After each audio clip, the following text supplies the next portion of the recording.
The morning started like every other, slow, quiet, and soaked in the smell of burnt coffee and yesterday's dreams. Steam curled from the espresso machine like tired ghosts, the diner clock ticked louder than it needed to, and Amara wiped the counter again even though it was already clean. The neon sign outside flickered weakly against the dawn, and for a moment it felt like the whole world was still asleep. But then she saw him. The man nobody noticed. He sat in the far corner booth, as he always did, wearing the same wrinkled gray coat that looked 2 sizes too big and 2 decades too old.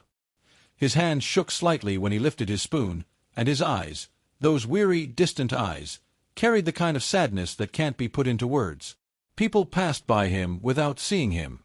Some even smirked when they watched him count coins one by one before ordering.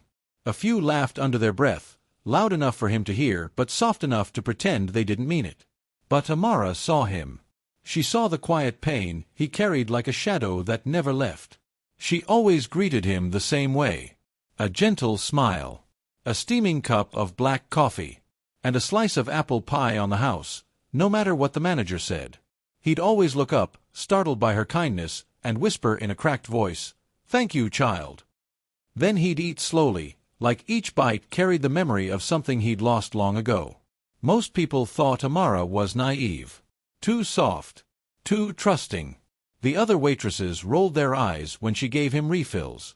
"He's not gonna tip you, girl," they'd say, stacking plates or checking their phones. The manager didn't like it either. "You're wasting product," he'd mutter, scribbling notes on his clipboard. But Amara didn't care. Because deep down, she knew what it felt like to be invisible. It had been a year since her mother died, a year since she'd sat in a cold hospital waiting room begging someone, anyone, to see her mother as more than a patient number. The hospital staff had walked past her mother's bed for hours while she gasped for air. Insurance, they said. Paperwork, they said. And when the machines finally went silent, something in Amara went silent too. Since that day, she'd made a quiet promise. No one in front of her would ever feel unseen again. So she kept serving the old man like he was royalty, not because of who he was, but because of who she wanted to be. That morning, something was different. When she brought his coffee, his hands didn't shake as much. He looked at her longer than usual, his pale blue eyes studying her face like he was trying to memorize it. "You remind me of someone," he murmured. Amara smiled softly. "Maybe your daughter," she said, half joking. He just smiled back, that slow, sad kind of smile that hides too many stories.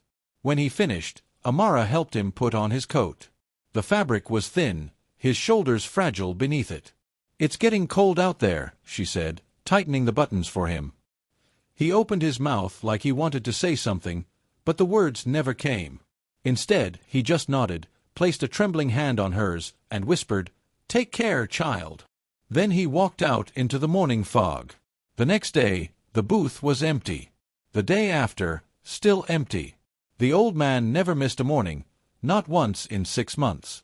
She asked around, but no one had seen him. The laughter that once filled the diner didn't sound the same anymore. Even the clock seemed to tick slower. A dull ache settled in Amara's chest. She told herself maybe he'd moved. Maybe he'd found family. But in her heart she knew. She'd seen that kind of farewell before. She believed he'd died. Days turned into weeks, and life moved on. The same customers came and went. The same complaints. The same bills stacked under the counter. Until one afternoon, everything changed. It started with silence. The diner bell jingled, and everyone turned to see who had walked in. 4 men in black suits stepped through the door, their polished shoes clicking sharply against the floor. Behind them, 2 lawyers carrying thick leather folders. Their presence sliced through the air like a knife. The customers stopped eating. The cook froze mid-flip over a pancake. Even the clock seemed to hold its breath. The tallest man spoke. "We're looking for Amara Johnson." His voice was deep, official, the kind that didn't invite questions. Amara stepped forward, her hands gripping the edge of the counter. "I'm Amara," she said, her voice barely a whisper. The man nodded once. "By order of Mr. Elias Carter." The name didn't make sense at first. But the moment it left his mouth, Amara felt her stomach twist. Elias Carter. The frail old man in the corner booth. The lawyer stepped forward and placed a white envelope on the counter. "Mr. Carter instructed us to deliver this to you personally." The whole diner leaned closer. Amara could feel every pair of eyes on her. Her hands shook as she tore the envelope open. Inside was a single folded letter, written in shaky, uneven handwriting. "For the woman who reminded me I was still human." Amara's breath caught. Her throat burned. She remembered the way people mocked him, the way he'd thanked her in that fragile whisper, the way she believed she was just serving another forgotten soul. And now, this. "There's more," the lawyer said. "You'll need to come with us." Her heart pounded. She looked around. The other waitresses were frozen in disbelief. The manager's mouth hung open. "Come with you," she stammered. "Why?" "Mr. Carter made specific requests before his passing," the lawyer explained. "He wanted to see you." Fear crawled up her spine. Wealth, power, lawyers. These were the same forces that had once destroyed everything she loved. She wanted to run, to hide behind the counter and pretend none of this was happening. "I can't," she said quietly. "I don't belong in whatever world this is." But then she heard it, the part that broke her. "He's very sick," the lawyer said. "Critical. He doesn't have much time." And just like that, her heart gave in. Amara untied her apron, hands trembling. She looked around the diner one last time, at the faces that had watched, judged, and whispered about her. Then she walked toward the door, where the men in suits stood waiting. The wind outside howled as she stepped into the black car, unsure of where it would take her, or what truth waited on the other side. But as the diner faded in the rearview mirror, one thought echoed in her mind. Who exactly was Elias Carter? She didn't know then that the answer would shatter everything she believed about kindness, power, and the soul of the world. The diner felt different that morning, like the air itself was waiting for something to happen. The whispers hadn't stopped since the men in suits first walked in. Amara stood behind the counter, her apron still half-tied, her heart still trying to catch up with what had just happened. 6 pairs of eyes watched her every move, but no one dared to speak. The lawyers were calm, too calm, and the way they scanned the room made everyone else shrink in their seats. It was like the diner, once a noisy pocket of laughter and clinking cups, had become a stage. And Amara, somehow, was at the center of it. She could barely steady her voice. "Is something wrong?" she asked. One of the men, the one with gray hair and cold blue eyes, didn't answer. He simply nodded at the younger lawyer, who placed a second envelope on the counter. It was thick, sealed with gold foil, and carried the faint scent of cologne, the kind no one in that diner could afford. "Mr. Carter instructed us to deliver this to you personally," the lawyer said. That name again. Mr. Carter. It felt like a ghost whispering through her chest. Amara took the envelope, her fingers trembling. She could feel the weight of the whole room pressing against her back, the waitresses who used to tease her, the cook who'd told her to stop giving out free pie, the regulars pretending not to stare. She tore the envelope open, her breath catching with every tear of paper. Inside was a single handwritten note. It wasn't typed or stamped. Just a few shaky words, the kind that carried the tremor of old hands and failing strength. "For the woman who reminded me I was still human." Amara froze. Her chest tightened. It was his handwriting. She recognized the uneven curves of his letters from the receipt he once signed with shaking fingers. Tears filled her eyes before she could stop them. The diner blurred around her. The memory of him, the way he'd smiled when she refilled his cup, the way he'd whispered, "Thank you," like it was his last word, it all came flooding back. The lawyer cleared his throat softly. "There's more," he said, his tone careful, like he knew her world was spinning. "Mr. Carter also requested your presence." Immediately. Amara blinked, confused. "My presence," she repeated. "Why? I don't understand." "He's unwell," the lawyer said. "He wishes to see you before." His words trailed off. He didn't need to finish the sentence. Her stomach twisted. "Before what?" she asked anyway, her voice breaking. But no one answered. The silence that followed was heavy. The cook coughed awkwardly. Someone's spoon clinked against a coffee cup. And then came the whispers. The waitress and the old man? What's going on? Who was he really? Amara's heart thudded painfully in her chest. She shook her head. "No," she said, her voice trembling. "I can't just go with you. I don't even know who you are." "We represent Mr. Elias Carter's estate," the lawyer replied. "His health is failing." He made it clear, this cannot wait. That name again, Elias Carter. It sounded too big, too powerful. It didn't fit the frail man who sat alone counting coins in her diner booth. "You mean the old man," she whispered.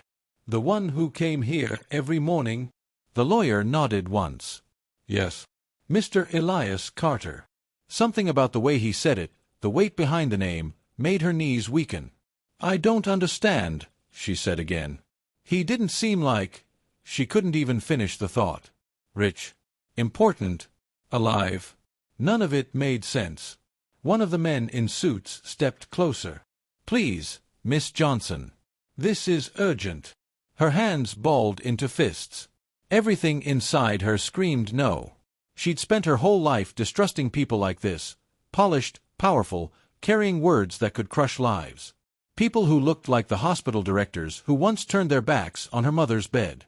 Power had never brought her anything but pain. She looked at the lawyer with fear and anger mixing in her voice. "I've seen what money does to people like you," she said softly. "I watched my mother die because your kind thought her life wasn't worth the cost of care." The older man's expression softened, almost regretful. "Miss Johnson," he said quietly, "if you truly believe that, then perhaps it's even more important that you come." Her heart pounded faster. The weight of those words hung in the air. The other waitresses exchanged nervous glances. The manager muttered something about calling security, but even his voice trembled. Amara took a step back. "No," she said again, her voice barely a whisper. "I can't." The lawyer sighed. "He's dying," he said gently. "And you're the only person he's asked to see." Those words hit her like a blow. The diner seemed to fade, the sound of the coffee machine hissing somewhere far away.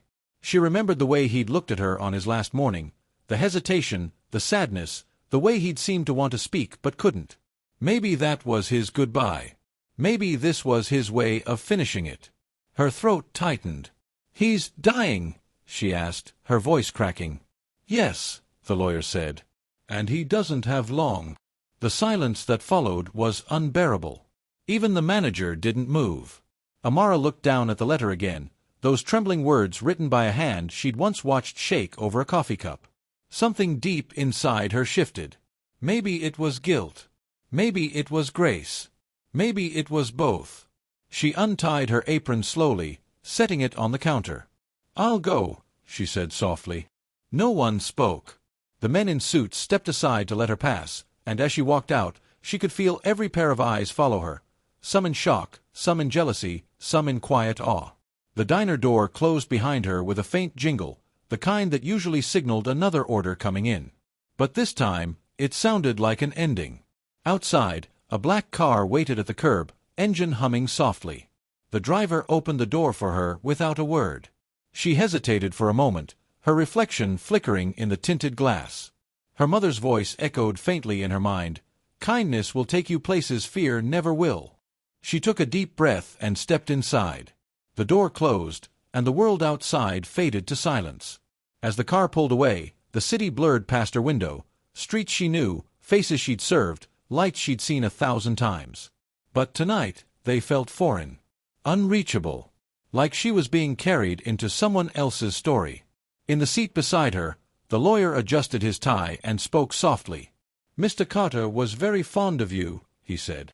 Amara turned to him, her eyes full of confusion. "Why?" she whispered. He gave a faint smile. "Because when everyone else saw a poor old man, you saw a person." Amara looked back out the window, tears slipping silently down her cheeks. She didn't know where they were going, or what waited behind the next set of doors. But one thing was certain, this wasn't just about kindness anymore. Somewhere ahead, beyond the city lights, was a truth that would shake her to her core, a truth about who that man really was, and why he'd chosen her of all people to remember him. The ride felt endless. The city lights thinned out until only the glow of street lamps followed them like fading stars. Amara sat in silence, her hands folded tightly in her lap, her heart heavy with questions. Every turn of the car pulled her farther from everything she knew: the diner, her co-workers, the smell of coffee and pancakes, and closer to something she couldn't name. She pressed her forehead against the window, watching her own reflection blur in the glass. Her mother's words echoed softly in her mind: "The heart that gives never goes unnoticed." But Amara wasn't sure she believed that anymore. Not after everything life had taken from her. After nearly an hour, the car slowed. Through the windshield, tall iron gates appeared, guarded by men in uniform. Beyond them, a long driveway wound through rows of oak trees that glistened under security lights. The sight made her breath hitch. "Where are we?" she asked. The lawyer beside her straightened his tie. "Mr. Carter's residence," he said simply. Amara blinked in disbelief. Residence? This looked nothing like a home.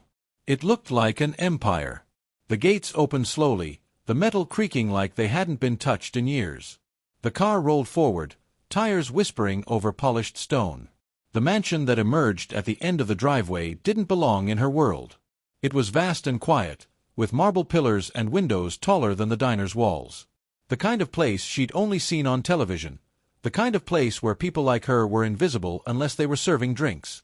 She stepped out of the car, clutching her coat. The air smelled like rain and roses. Her shoes sank slightly into the soft gravel as she followed the lawyers inside.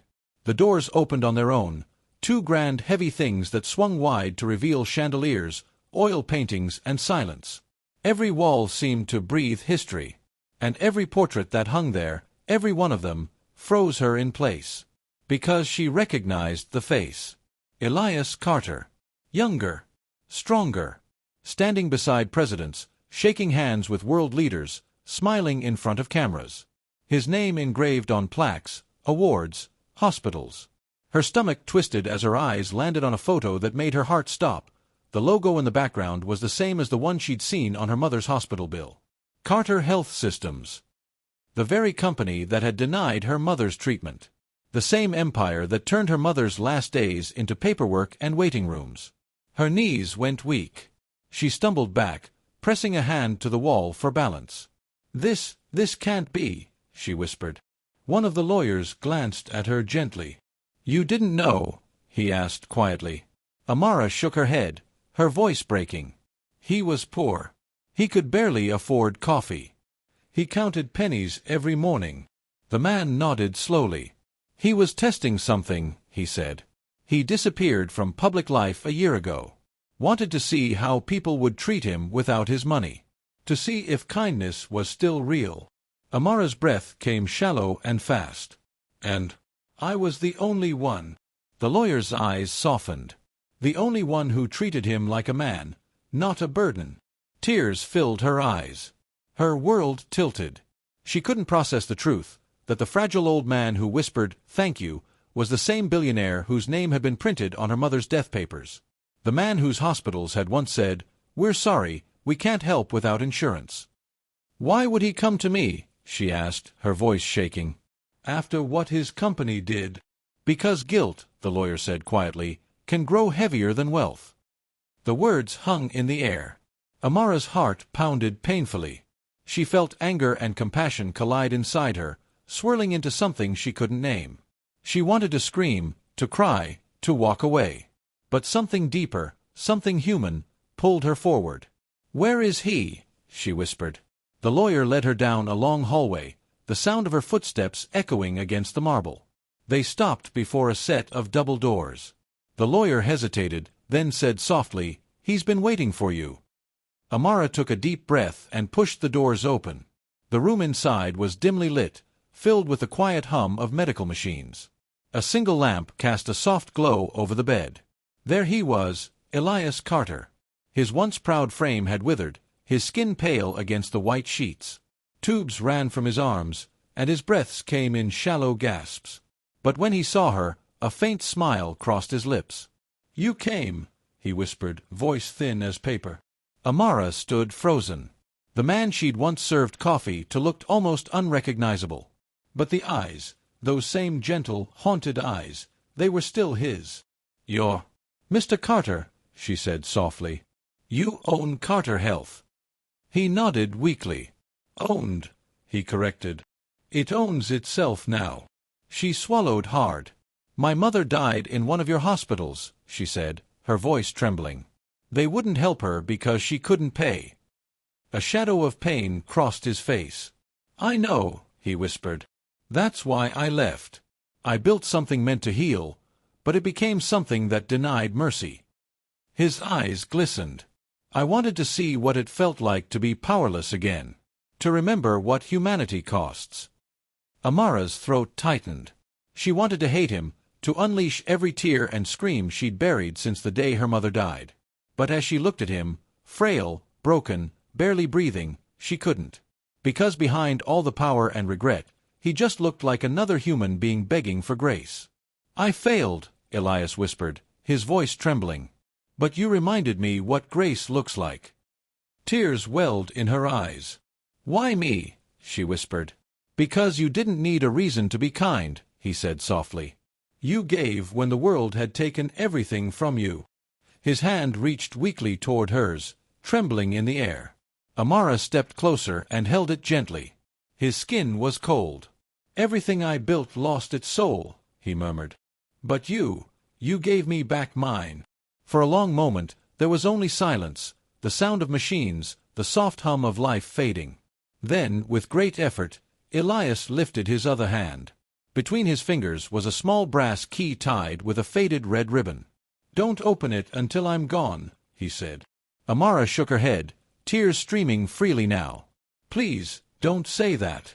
He smiled faintly, his eyes glimmering with peace. Thank you, child, he whispered, the same words he'd said to her every morning. Then his hand fell still. The machines hummed a steady tone that echoed through the room like a slow goodbye. Amara stood there frozen, her hand still in his, her heart breaking and healing all at once. The man who'd built an empire had died holding the hand of the woman who'd reminded him what it meant to be human. And though the world outside didn't yet know, something sacred had just passed between them, a final act of redemption, sealed not in money, but in grace. A week later, the diner felt strange without him. The corner booth where the old man used to sit remained empty, polished clean but somehow haunted by memory. Every time Amara passed it, she half expected to hear his soft voice again, "Thank you, child." But the world had moved on. Only she carried the echo. That morning, Amara stood outside a tall glass building downtown, Carter and Associates. The same men in suits greeted her, this time with quiet respect. They led her through marble halls into a solemn room lined with books and silence. A mahogany table stretched across the center, and behind it sat the lawyers. On the desk rested a small wooden box tied with that same faded red ribbon. "Miss Johnson," the older lawyer began gently, "Mr. Elias Carter named you in his will." Amara froze. Her pulse thundered in her ears. "Named me," she whispered. "Why?" He opened a file. Before his passing, he left this box, and a message. They placed the box in front of her. Her fingers brushed against the smooth wood. It felt heavy, not in weight, but in meaning. She slowly turned the brass key that had hung from her necklace for a week, the one he'd given her with his final words, and inserted it into the lock. The key turned with a soft click. Inside was a folded letter and a single check. The room held its breath. Amara opened the note carefully. The handwriting was faint but unmistakable, the same trembling script that once wrote, "For the woman who reminded me I was still human." This time it read, "For every soul that was ever turned away because of money, start again." Her eyes filled with tears. Her hands shook as she looked down at the check beneath the letter. $10 million. Gasps rippled across the room. The lawyers exchanged glances. The assistants in the back murmured in disbelief. Even Amara couldn't breathe. $10 million, enough to rewrite a life, rebuild a future, resurrect a dream. But she didn't smile. She just stared at the paper, tears falling quietly onto it. She didn't see wealth, she saw her mother. She saw hospital hallways. The bills. The tears.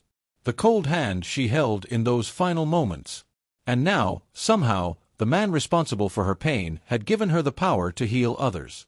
Her voice trembled as she asked, "Is this real?" The lawyer nodded softly. "It's real. And he wanted you to have full discretion over its use." Amara sat there for a long time, unable to move.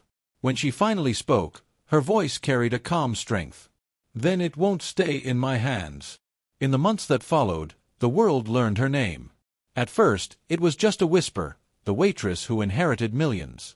People called it luck, fate, divine irony. But as time passed, the whispers turned into headlines. Because Amara didn't buy a mansion. She didn't quit her job or travel the world. Instead, she bought a small patch of land, the same land once owned by Elias Carter's company, and began building something new. They called it Grace House, a free care center for families who couldn't afford treatment. No bills. No insurance forms. Just dignity.